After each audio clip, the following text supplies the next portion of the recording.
Hi, welcome back to the Family Formation. This is Brandon. This is Gage. And this is Jared. All right, well, we got a full house again. We do, That's yep. nice. Everybody's here. Yep. We did a little bit of painting, a little You bit don't have to lighter do in it by here. yourself now.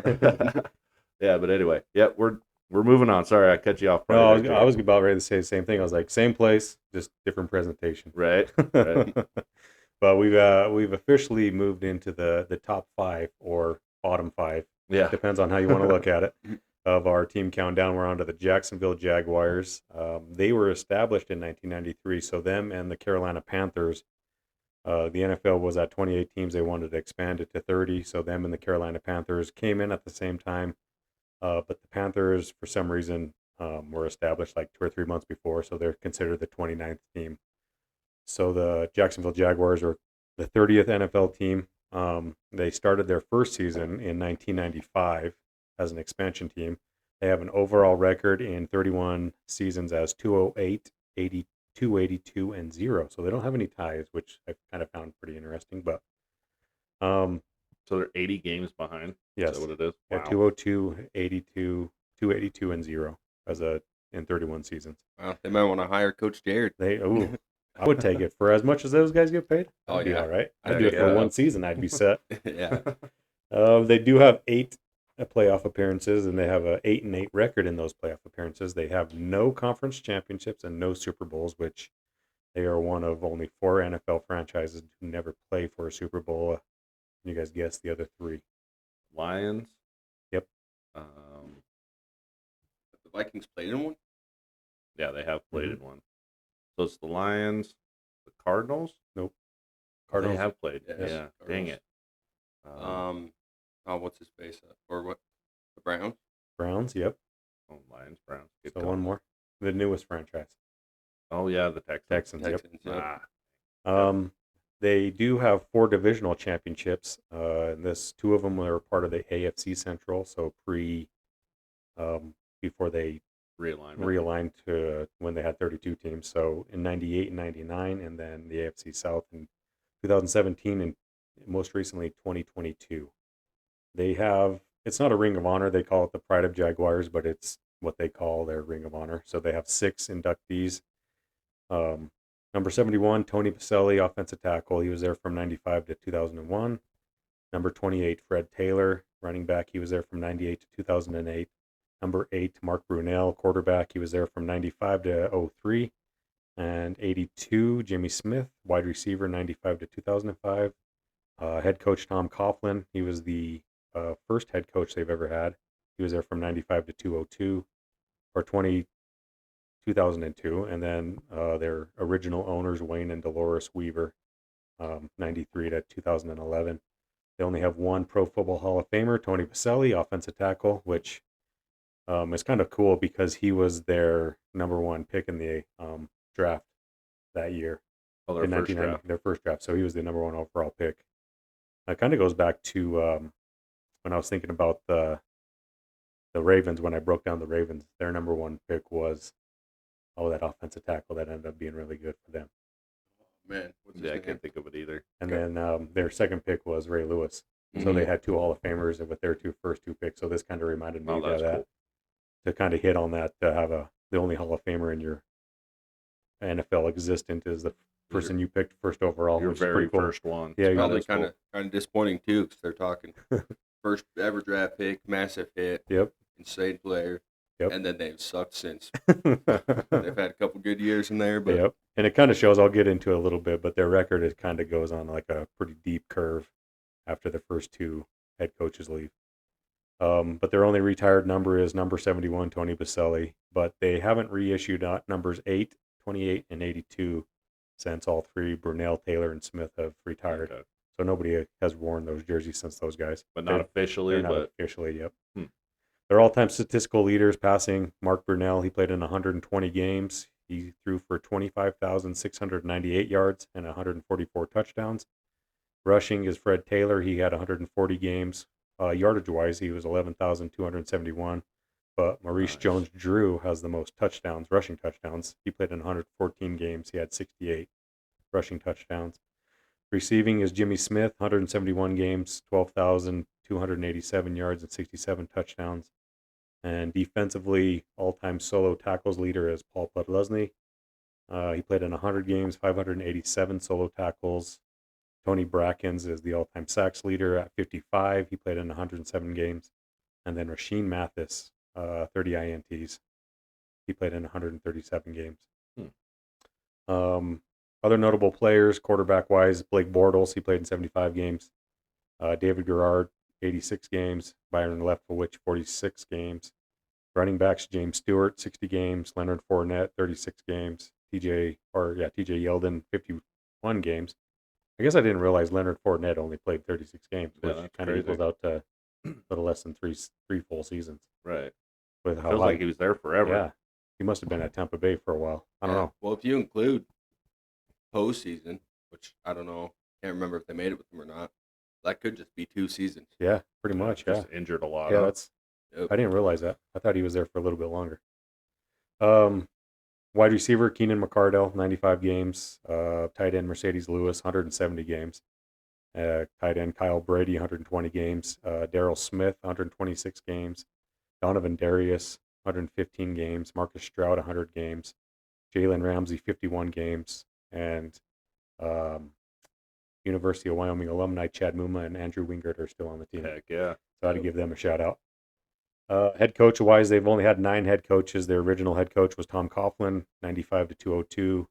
Him and Jack Del Rio are tied for the most wins at 68. Tom Coughlin was 68 and 60. And then Jack Del Rio followed him from 2003 to 2011. He was 68 and 71. So you'll see there's a big drop off after those 2 head coaches, record wise, because then after that, those 2 head coaches were there for 17 seasons. And then after that, they've had 7 head coaches in 16 seasons. Wow. So it goes Mel Tucker. After Jack Del Rio got fired, Mel Tucker was there for 5 games. He was 2-3. Mike Mularkey was only there for 1 season in 2012. He was 2-14. Gus Bradley was there for 4 seasons, 2013 to 2016. He was 14-48.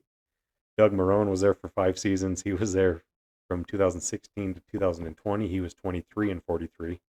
And then Urban Meyer, a little stint, 2/3 of a season. He was there in 2021. He was 2-11. And Darrell Bevell took over for him. He was 1-3. And then Doug Peterson, most recently, he was there from 2022 to 2024. He was 22-29. So I broke it down. Tom Coughlin and Jack Del Rio, in their 2 seasons combined, or their 2 stints combined for 17 seasons, they were 136 and 131. So their franchise started off really good. And then the next 16 seasons since, they are 66 and 151. Oh, nice. Yeah, they've been pretty irrelevant. Yes, they have. That way, except for a season or 2 there. Yep, except for that season with Ramsey and who's their quarterback then? Blake Bortles. Thinking Bortles, yeah. So it kind of, when I was breaking this down, it's kind of funny. I look at their Ring of Honor. I look at, the Tony Baselli's only Pro Football Hall of Famer, but they only have offensive players in their Ring of Honor. It's all tackle, running back, quarterback, wide receiver, and then their head coach, Tom Coughlin. So it kind of tracks because you look at, besides Jalen Ramsey, who was only there for 4 seasons, they don't really have any defensive guys that kind of stand out in my memory. I don't remember. Right. No, I agree. Yeah. I remember watching Mark Burnell play. I remember Tony Baselli. I remember watching Fred Taylor play, Jimmy Smith as a wide receiver. But trying to think of an edge rusher. Didn't they have for their franchise a pretty damn good edge rusher at one point? Nothing comes to mind. That's what I was. So, I don't remember a lot on defense. I mean, they've had to have had somebody, somebody that you might know, but nobody that's just gonna, boom. Oh yeah. Yeah, I might be thinking of somebody that played there for a couple of years. Maybe. I think maybe Campbell. Trying to think what big Calais early Campbell. black I think dude played there I think Calais Campbell was there for a couple of years. Maybe that's who I'm thinking of. Maybe. Front office wise, their owner is Shahid Khan. He's bought the team in 2012 from the Weaver family, so they've only had 2 owners. Everything that I could find, he bought it for $770 million, which seems pretty cheap now. What teams are going for? How much did they go for? I was looking at stuff. They bought it. So Khan bought it in 2012 for $770 million. Oh yeah. What was the last talk about a team being sold? It was like $10 billion or something. It was the Commanders. I can't remember what the Commanders just sold for, but they were. It was up there, like 5-6 billion, something like that. President is Mark Lamping. Executive VP of Football Operations is Tony Baselli, which I thought was pretty cool. I didn't know that. GM is James Gladstone. I think he's new, and then head coach, brand new head coach Liam Cohen. He came from Tampa Bay Buccaneers as their offensive coordinator, so this will be his first stint. Yeah, I was about to ask their new head coach, but you got to it. Yep. I'm not sure Liam where he was. Cohen? Yeah, Liam Cohen. He was the offensive coordinator for the Bucs. I'm not real sure what his history is. I just know he was there for one season as their offensive coordinator. So, kind of goes back to when we were talking about the Bears, about how I was kind of excited about Johnson. Yeah, Ben Johnson. Ben Johnson being their head coach, because he decided to stay one extra year at Detroit because he wasn't just like a one and done type of guy.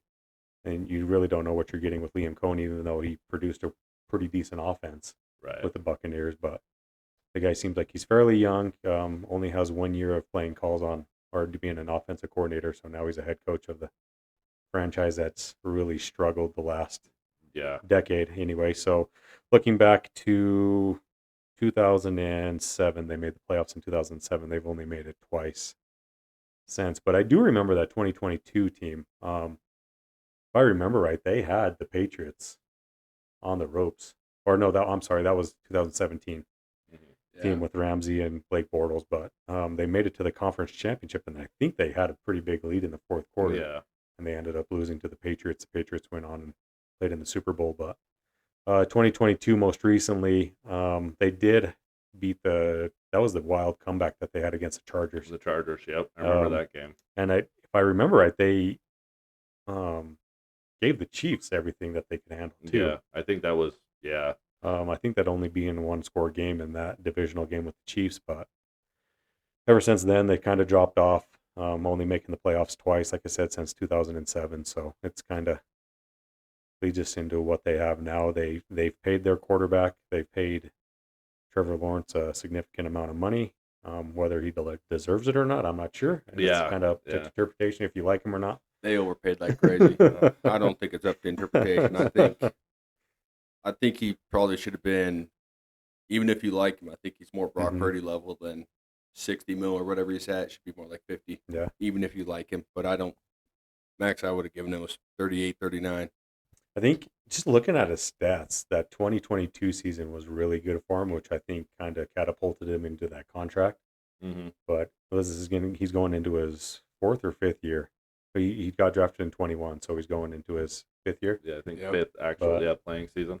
Just kind of going over his stats a little bit. It was just kind of like mediocre. He was middle of the pack to bottom of the pack in a lot of the statistics or rankings or what you want to look at. It was just like, man, he must have played his cards right, because when he was up for a contract, he balled out. Because that 1 year he actually played really well. Well, and then they beat the Bills and Josh Allen and everything, and I think that's what pretty much got him that contract, because they won the division that year. Yep. And he must have the same age as Kirk Cousins. I think that's the only thing got him that contract. I think they're desperate for a quarterback too. They're desperate for a guy and a face. And I mean, you got a guy, Trevor Lawrence. A lot of people think he's good looking, whatever. He's, blah blah blah. I love he's got a cannon. Yeah, everything about him. He's huge. But dude, I'm about ready to give up on this guy, because I actually liked him when he first came out. I was like, I guess I used to say he's not just a pretty face, you know what I mean? But now I'm not so sure. Maybe I'm wrong about him. But maybe that Liam Cohen, you said, maybe he can come in and revive his career a little bit, like he did with Baker. Well, I think I think people got home for this year, and I think he's got an overrated receiver core this year too. Like, I like Brian Thomas Jr., but I think you had him higher than me on the wide receiver list. Yeah, I think I actually had him on my list. Yeah, and I had him as like an honorable mention. I think I've had him as an honorable as well. I didn't put him in on that one. Yeah, I just think there's a lot of people with some hope in this team. I haven't seen like a lot of it, but I mean, if you look at by name, they look pretty good, especially with trading up for Travis Hunter. Yeah. But I'm not a fan of him. I don't know if we did. Have we ever talked about that? Do you guys think that was a little too rich? The Travis Hunter to thing? trade up? Because I was actually kind of thinking about it when I was looking at this.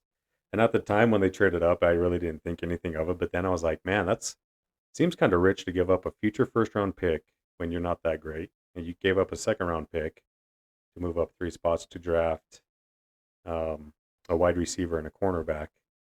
I mean, I can't remember the last time in a draft somebody moved up or to give up that much to acquire like a non. I don't know if you consider a premium besides a quarterback. I a guess. non-quarterback player. Right, I was yeah. thinking the same thing, and then also it's not like they just needed a piece. Mm-hmm. They're like, well, we had a bad season, we had some injuries. All we need is one piece to get us over the top. That's not where they're sitting. Right. So Well, if you I look kind of at agree. And whether Travis Hunter is going to be what they think he is or not, that is still kind of like, whoa. Mm-hmm. I agree. no, I kind of like the trade. I think if you look at it at their roster, I mean, other than Brian Thomas, they didn't have much wide receivers at all, and they don't have corners. So I think if you look at it and you are that high on Travis and you think he could play both sides, I like what they gave up because at some point they were going to have to use a first round or a second on a corner or trade for a corner or something. So I Mhm. think they covered both those needs that were going to be high picks anyways, and just did it in one draft with two high Yeah. picks. Do you on a guy they think? Do thought you could think do both. Cleveland takes Hunter there? No, I don't. I don't know. That's a good question. Yeah, because I'm wondering if they had. I know they probably had to leapfrog the Giants. Right. I do Yeah. feel like that because I think the Giants were going to splash and get somebody like Yeah. that. But I don't know if they needed to get. Who did I guess they? you would have to get in front of the Giants, but maybe the Giants could have traded. So I'm just wondering Right. if Cleveland would have took them. I'm I trying think, to think of who did the Browns take? Did they take that Mason Graham? Is that Yeah, where I he think went? that's who they ended up getting. Was that? Defensive tackle to go with Miles Garrett, right? Okay. but they got what's Nat Dole they ended up with? So went Giants got Abdul Carter. Cam. Oh, okay. Oh yeah, because Yep. Yeah. Okay. And then I don't know what that they. tackle went to the Patriots in between, Yeah. right? Because the Patriots had the 4th pick. Mm-hmm. Yeah, Yep. That's right. I'm not sure. That's a good question. I'm not sure if Cleveland would have pulled the trigger on Travis Hunter. yeah. I think they're a team that's like just because of the hype around, especially where they weren't looking quarterback, because you could tell until the third round Mm-hmm. and then the fifth round again. But I mean, if they weren't going quarterback, I don't know. In their situation, you take highest rated it. I think Right. to fall into your lap. So I think they probably would have. You think so? Maybe. Yeah. Maybe Abdul Carter. Maybe they would have Yeah. went that way and been like, yeah, now we're really gonna, Yeah. scare see that. defenses or Yeah. offenses. I mean, Maybe it was Yeah, just two once they offered that that future first round pick in 2026. I thought it was probably a no brainer, but yeah, because they're for going to sure. be quarterback. Well, I don't know. Maybe they won't be quarterback hungry next year either. But it's always you never always know. weird to think Right. about. It's always weird to sit here and think about what are the scouts for this team thinking Right. though, because they could be like me and they'd be like, oh, Travis is way overrated, and they were never even thinking about getting him anyways. Like they're Mhm. just going to trade up and get this guy that we don't like. So Yep. Yeah. Yeah, maybe. I don't know. I agree. I really wasn't looking. I don't know too many people on their depth chart. Just I guess I'm not watching too much Jaguars, and the Niners really don't play them too much. But that'd be the only time I'd ever watch them. Mm-hmm. They did play him 2 years ago, I think. But I just the names don't sound. I mean, the Trayvon Walker, he was the first overall pick in 2022, so that rings a bell. They got that Josh Hines Allen. He was a first round pick in 2019. They didn't really fill too many holes. I mean, there's not a whole lot of new starters. Obviously, they got De'Ami Brown as a starting wide receiver on the depth chart that I'm looking at. Travis Hunter's Mhm. kind of penciled in there too as wide receiver. Slot wide receiver. Yeah. They got Robert Hainsey as a center. They got him from Tampa, so he's got some familiarity with Liam Cohen. Mm-hmm. And then they got Patrick McCarry from Baltimore as a right guard. I don't know. Like I said, I just don't recognize too many of these names. Travis Etienne Jr. I think he had some high expectations that really hasn't panned out too much. yeah, I As a didn't know running how to back? feel about him, but I got high expectations for his little brother. Oh yeah, Yeah, can't remember what team he plays for now, but Georgia, I think, isn't it? yeah, I know he's Yep. looking like a stud. Was that Trevor? Trevor. Yeah. He's looking like a stud, and I think he'll probably end up with a better career than Travis. But Mhm. I know he was highly sought out coming out of college. Yeah. I know he was supposed to be really good, and I think he gets the job done. I just don't think he was, but he was Mhm. expected to be. Right. Yeah. Yeah, I think on offense too, I think the same way. I don't know if their wide receiver group is overrated. I actually just think that they're probably rated right where they should be is just, experimental. I think it's just maybe, and is Brian Thomas Jr. actually that good? Was it just a fluke rookie season? Is he really gonna tear it up or him and, Trevor Well- gonna find it out? Or is or I don't know. Or is he going to fall off? That's kind of what maybe I'm hating on him a little too much, but I do think it was a fluke. I think he's still going to be a 1,000-yard receiver, but I think it's going to be one of those guys that ends the year with 1,050, something like that. Because I think he's good enough. I think just now after a big rookie year, you always find out now that they're facing the number one guy in and out every week. They're dealing with double coverage. They're dealing with the bracket coverage. They're dealing with all that stuff. I just don't know if he can handle all that, and I don't think he will be able to. I'm glad they got Travis Hunter starting at slot though, because I thought they were going to try to pencil him in like a number 1 or number 2 on the outside, and I don't know if he'll have that big of an impact on that. So I definitely think he's a slot wide receiver. I'm curious to see how well he's going to do, how much they're actually going to play on both sides. I do feel like what we talked about during the draft was he should probably start at wide receiver, play wide receiver more, and then just come in on plays for cornerback. But I just don't see him being able to play both ways. I know after looking at this roster, I almost wonder if it'd be better for the Jags. Wouldn't it be better for Travis, but for the Jags to have him start a corner and just I think I did say that backwards actually, because I think we were talking it's easier to come in and play wide receiver than cornerback. So I think I said it backwards. I think you're right. I think you probably I think it'd be better for him to start at corner. I don't like what they're doing with him. I think it'd be better to start at corner and come in as a backup wide receiver. Yeah. I mean, well, what I think would be best for his career as a whole is to play either or. Right. I don't think his body's going to be able to withstand it. And I think if you give him one specific position to focus on in practice and all that stuff, I think he is a hell of an athlete. Got a chance for a good career, but playing both sides, I don't think it's going to work. Yeah, I don't think it's going to work. It's a longer season. They get beat up. They're talking about going to 18 games. Yeah. There's no way that's going to hold. That just isn't going to happen. This year, I don't know how much, but you're definitely going to see him in preseason too. It's not like he's clear of that. And I assume you're going to see him on both sides, and so he's going to play extra drives because he plays both sides. And I think playing on both sides, unless they use him like really sparingly on one side, I think he's going to be injury ridden his whole career. Yeah, so you look at just like their skill positions, like I was kind of getting at there too. Is I like their wide receiving core, but I'm not like super excited. I think it's unknown. Right. I think you're just kind of more of a question mark there still. And then running back, I do like that. Like they have guys like Travis and Tank, and then they drafted 2 guys, so they must be looking for another guy too. So I think that's okay. And then you got the quarterback position where, if Trevor Lawrence can't stay healthy, if they're just going to beat the shit out of him like they did last year. And, they did get 2 new starters for their offensive line, but it's still kind of in question mark there. I do like Ezra Cleveland. I was going to say, but they're 2 new additions. It's going to be better than last year. They're better players. And then Ezra Cleveland being there, I really like the interior of their lineup. My question marks are at the exterior, but I do think Tank Bigsby behind these 3 in the middle, I think they'll have a pretty good run game out the middle. Yeah. So then behind Trevor, you got Nick Mullins and John Wolford, and then Seth Hennigan. So you're like, I mean, those guys, somebody's getting up on the practice squad.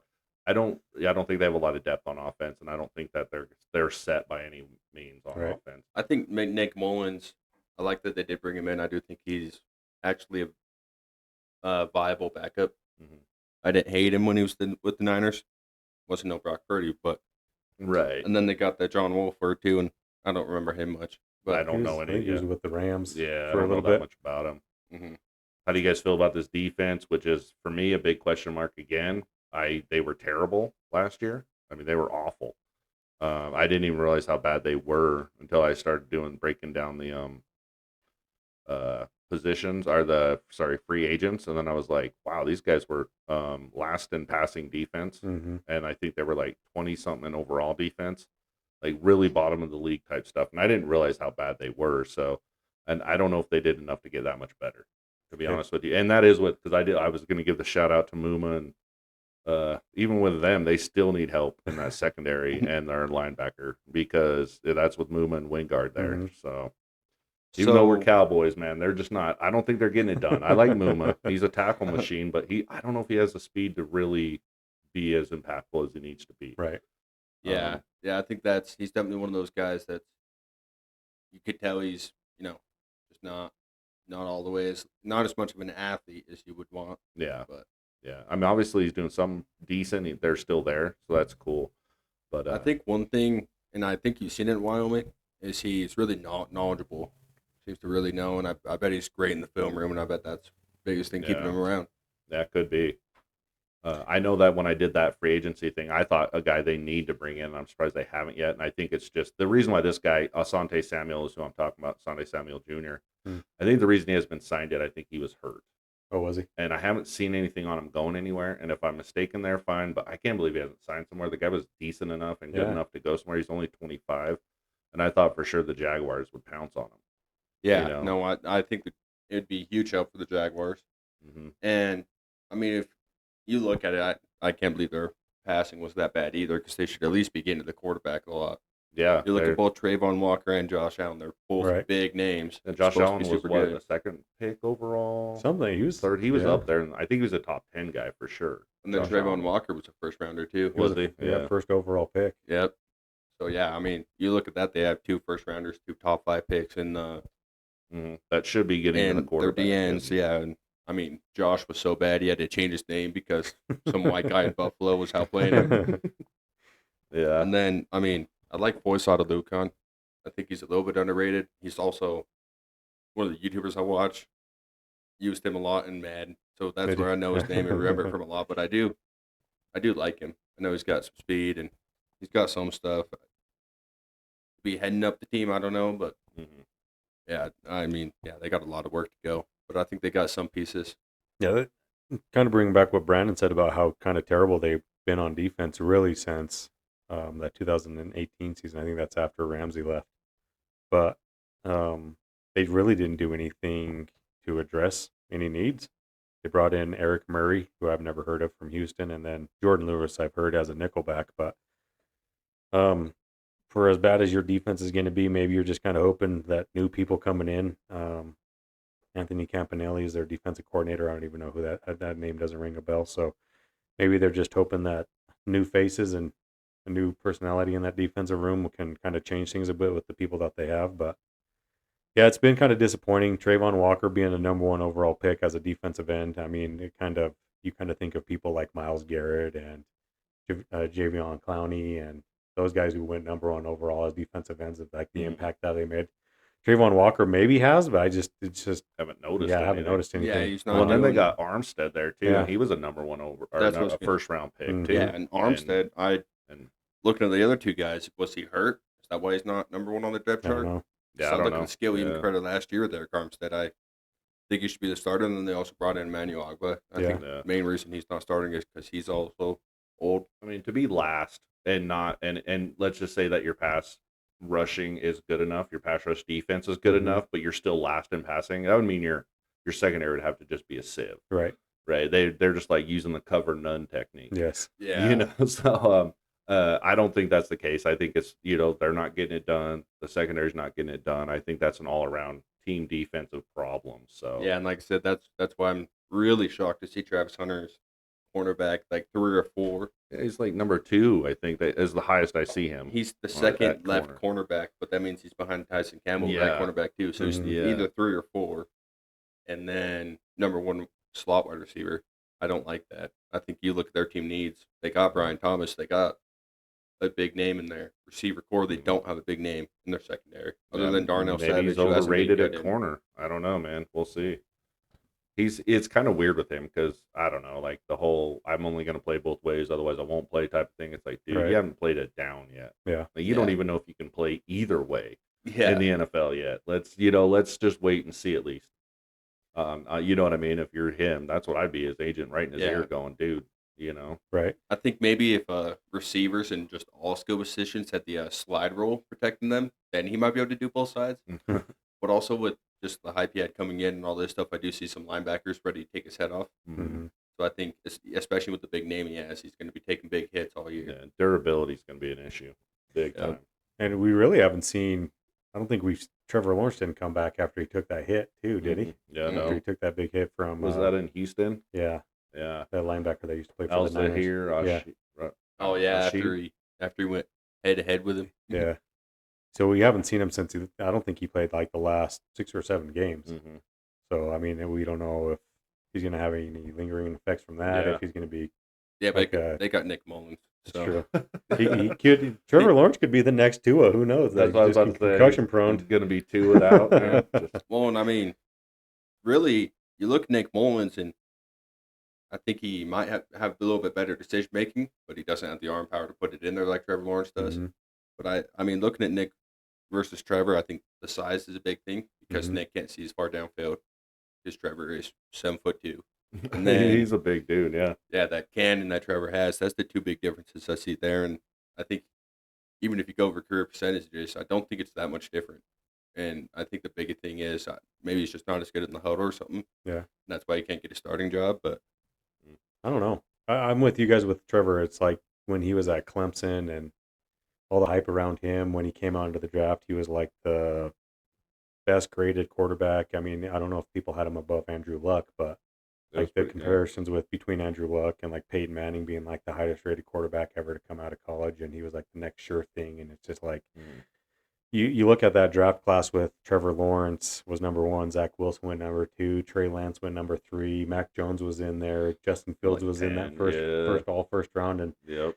none of them really have lived up to their hype. Trevor Lawrence is the only one still on the same team, so he's the only one Yeah. that's I been with the just- Jaguars. That's But- crazy. actually, like 2 days ago, saw a video on it calling it the worst draft class for QBs Right. of all time. after it was probably one of the most hyped as far as high as people went. Heck Your yeah. first 3 picks are quarterbacks. Even the Niners traded 2 future first-round picks to move up Gave to get up a Trey Lance. buttload to get him, man. And Biggest then- bust in NFL history. Yep. Mac Jones was like somewhere in the teens with New England Patriots Yeah, because he something fell like to that. him, and then Justin Fields was in the teens Number with the Bears. 10, I think. Yeah. So that, it's just kind of surprising. I mean, you just never know. Like this last draft class didn't have the second quarterback taken until I guess the Giants moved up to take They Jackson did come Dart, back in, but, but yeah. Well, when we did our mock draft, even we didn't have Yeah. quarterback come off. That was like, well, it's finally time to Yeah. get one, Yeah. I guess. I guess This you just never late know. second And round. this will have yeah. like 6 Hall of Fame quarterbacks in there or Right. something. I mean, even it could. you look at like Never Brock know. Purdy being the last pick in the draft, and now he's arguably a top 10 quarterback. It's Yeah. just, you just never know, I guess. Nope. But I just remember that draft class, and it was just like, oh my gosh, this is the next, like, if you're going to take a quarterback, make sure it's this draft class because these guys are the next ones to be in line, and none of them have really panned out. I mean, Yeah. Trevor Lawrence signed that huge contract, but I mean, I think if it wasn't for that money, he would have been moved on this year. I think they would have found a quarterback in the draft instead of Travis, or they might have tried to trade up for Cam Ward or something, or at least do a trade or try and find a better quarterback. I would have moved on from him by now. I bet what it was is the coach probably come in and says, like, give me a chance. Right. I did this with Baker. Give me a chance. Mm-hmm. You know what I mean? So maybe that's what it is, and maybe he can turn them around because, I mean, just kind of looking forward to this next season. I really think Trevor's going to have a hell of a year for them to even be looking at the playoffs. Like, we're talking like 2022 stats where he is on fire. He's going to have to hit everybody. They're going to have to, I mean, he's going to have to really play well. And I don't know if they have that in them. Their offense is going to show out because I don't think this defense is ready to stop a lot of teams. I still think they're a bottom tier defense, in my opinion. Yeah. So kind of going into this season, I'm going to say I think they're going to improve a little bit, but not by a lot. I'm going to say like 7-10, maybe at the most 8-9. And so that's where I'm at with the Jaguars. I wasn't impressed. And I know last year I was pretty high on the Jaguars. I was I was like, oh man, I like Trevor Lawrence, but now I'm kind of giving up on him a little bit. And we'll see if that new coach can turn him around a little. Okay, well, you're higher on them than I was going to be. Yeah. I'm looking at it, and I think their defense is a bit better than you think. I think they're not going to be bottom barrel. I think they'll be past defense, probably like 27th this year. I think they'll do something, work on it a little bit. I hope their DNs pick up. I just got a feeling that they're not going to be that bad. Okay. But I think their offense is going to be that bad. So I think we're looking at probably 6-11, maybe even Okay. 5-12. Okay, Yeah. so you're looking at picking in the top 10 probably again. Pretty close, Yeah. yeah. So Okay. they're coming off 4-13.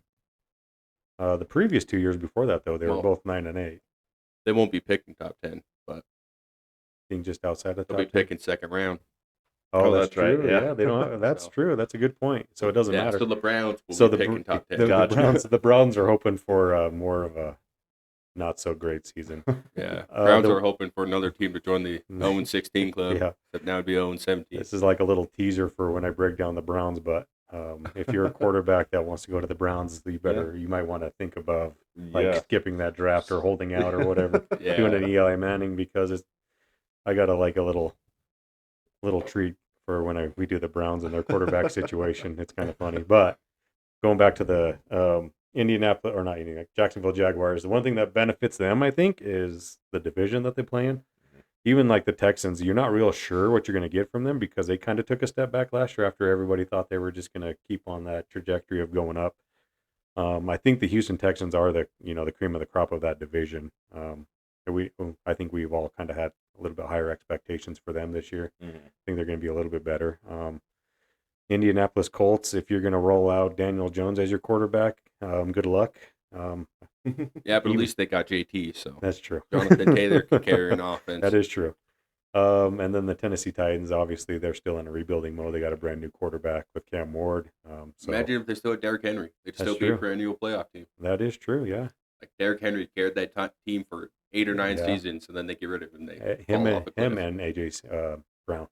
Yeah. If you think back to I know we'll probably cover when we cover the Titans, but they actually had a probably pretty good roster with Derrick Henry in his prime. AJ Brown was a kind of a younger receiver, and Tannehill actually wasn't terrible. Yeah, he had some good seasons there. And we've seen him in the playoffs. Like, they were always at least 9-win team. And then they got rid of AJ, and then they get rid of Derrick Henry, and now they're screwed. Mm-hmm. I think there'll be a benefit of some wins in that division. I can even see them maybe even kind of scraping by to the Texans because I think the Texans' offensive line is equally as bad as probably the Jacksonville Jaguars' pass defense, but so that's kind of going to be well, it should be the dream matchup for the Jaguars having 2 first-round DNs. Yeah. So maybe they'll kind of clip one from the Texans. I can see them winning, one against the Colts, one against the Titans, but it all depends on Trevor Lawrence. Usually whenever, and like I said, I'm kind of nervous about Liam Cohen only calling offense for 1 year and then getting promoted to being a head coach. I just wish he had a little bit more time and more proven history of calling offense and being successful. Are they running an offensive coordinator too, or is he taking it like Kyle Shanahan? And I think he's like a Shanahan type. He's going to be calling the plays. Yeah. If I had to guess. Their offensive coordinator is Grant Udinsky. So I'm going to. So he's learning. Yeah. So I'm going to guess he's going to be Liam Cohen's going to be head coach, play caller. So and then who's their DC? They kept the same one, right? No, he's new to Anthony Campanelli. Yeah. Like I said, it didn't ring a bell when I looked it up. But I can see them. I'm going to guess anywhere from 4 to 7. They're going to be in that range. I don't see them winning too much more with just the pieces that they didn't add to their roster. I think they're just kind of rolling off the carpet, and it makes sense. You got a brand new head coach. You don't want to make wholesale changes, and you're gonna kind of see who you have on your roster. I really like Brian Thomas Jr. Depends on what they do with Travis Hunter. I'm kind of excited to see what they kind of do with him, offense, defensive wise. We never really have seen it, at least in my time. I don't remember too many people. If they could keep his snap count down and sprinkling them in on both sides right, or do something right to keep his durability, he might be something. Yeah. Which, I kind of look at it as you don't want to wear him out too much on offense if you're going to have him start on defense, because then he's a liability in coverage, but your coverage already is crap. So, I don't know. I'm just interested. I'm like kind of fascinated on how they're going to deploy Travis Hunter and we'll experiment with him. So, like I said, somewhere in between 4 and 7 wins. I don't have high expectations for him. I don't see them making the playoffs. I do think Trevor will have a better year, but it's not hard to have a better year than what he had. I think he had 11 touchdowns, 7 interceptions, and 2,000 yards. He played in what, like 8 games? Yeah. So, and like in those 8 games, it wasn't great. So, yeah. Hopefully, having Liam Cohen there, who's a proven play caller, that he can emerge within the next couple of years of kind of taking that next step. But for this year, I don't think it's going to happen. 4-7. I agree. I think it's going to be a hell of a season. So, yeah, good. Before you kill it, I got one more thing. Do you think Travis Hunter was the right pick, number 2? I mean, they got everybody else other than Cam Ward. I don't know. Somewhere else? I mean, honestly, I don't know. I could see why they tried to do that to get help for Trevor. Yeah. But at the same time, you had all the wide receivers besides him. You had everything. So I don't know. Honestly, I mean, the dude was such a he just, like he's just said, we don't know what we're going to get at him. If he can play both sides, and if they're like, man, we had a cornerback go down, you're not going to get any wide receiver snaps, and he can hop in there. If they're like, we had the opposite, then fine. But Yeah, if it's not like that, then no, I don't think so. I mean, Yeah, I we're mean, I gonna was just find thinking out. about it what Jared was talking here, and I probably wouldn't have went Mason Graham. I think, I mean, you already got Mm-hmm. your 2 first round, 2 highly touted DNs. Might as well just stack up that D line, see Yeah, what you could do see what you there. can Right. do if you're not going to address the pass. So the one thing that kind of worries me, and I just thought about it, talking about Travis Hunter, is like the wear and tear, because he was playing like 140, 150 snaps in those games in college, and he did it for 3 seasons. Hmm. I mean, that's a lot of wear and tear on your body. I mean, I know he stayed healthy for the most part, but Yeah, I mean, that's a lot of tread on the still tires. adds up, It man. does, yeah. Heck yeah. So hopefully he can stay healthy, and if he does, I'm excited to kind of see what he brings to the table, but Yeah. not too much excited about anything else going on with the Okay. Jaguars. Yeah, awesome. No, good deep dive. That was fun. I did think that it's awesome to see that as like tell of two, like I don't know, eras there. Mm-hmm. Like we started out real good and then went real bad. Real bad. So and then it has been bad, but I don't know if this is the year they're going to come back. But yeah, good job on that, and we appreciate you guys listening. This has been the Finley Formation.